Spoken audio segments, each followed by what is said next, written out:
கவிதைக்கரையின் நேயர்கள் யாவருக்கும் வணக்கமும் வாழ்த்துக்களும். தென் தமிழகத்தின் குமரி மாவட்டத்தில் தக்கலையில் நடந்த புத்தக கண்காட்சியின் 6வது நாள் விழாவினை உங்களுக்கு தொகுத்து வழங்குகிறது கவிதைக்கரை.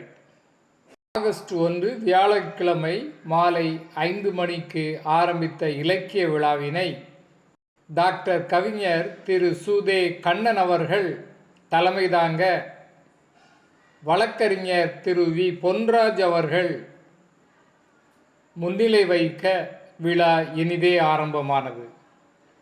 விழாவிற்கு வந்தவர்களை தமிழ் வானம் இலக்கிய அமைப்பின் நிறுவனர் சே. சுரேஷ் அவர்கள் வரவேற்று வரவேற்புரையாற்றினார். கவிதைக்கரை என்ற நம்முடைய கவிதைக்கரையின் கவிதை நூலினை குறித்து மதிப்புரை ஒன்றை திருமதி ஜூடி சுந்தர் அவர்கள் வழங்கினார்கள். அதனைத் தொடர்ந்து நூலாசிரியர் உரை என்று கவிஞர் வினி அவர்கள் உரையாற்றினார். நீ வினா எழுப்பாமல் இந்த உலகத்தை புரிந்து கொள்ள முடியாது. உனக்குள் எழுகிற கேள்விகள் தான் உன்னை மனிதனாக்கும், உன்னை அறிவார்ந்த சமூகத்தின் ஒரு பிரஜையாக நிலைநிறுத்தும் என்று கூறி இந்த விழாவை ஒருங்கிணை சட்ட ஆலோசகர் விரிவுரை ஒன்றை வழங்கினார்கள். பாரதியும் தமிழும் என்று இலக்கிய உரை ஒன்றை திரு சா. அஜித்குமார் அவர்கள் வழங்கினார்கள்.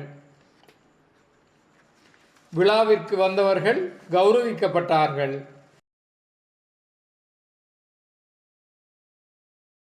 விழாவில் கவிதைக்கரை நூலின் ஆசிரியர் வினி அவர்களை திருமதி ஜெயா ஸ்ரீதரன் திருவிதாங்கோடு கவுன்சிலர் அவர்கள் பொன்னாடை போர்த்தி வாழ்த்தினார்கள். மற்றும் டாக்டர் சதீஷ் கிருஷ்ணா கவிஞர், அரிமா திரு லெனின் அவர்கள் மற்றும் விழாவிற்கு வந்தவர்கள் கௌரவித்தார்கள்.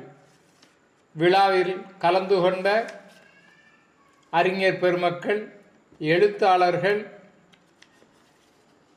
கவிஞர்கள் மற்றும் மக்கள் யாவரையும் கவிதைக்கரை நன்றியுடன் வாழ்த்துகிறது.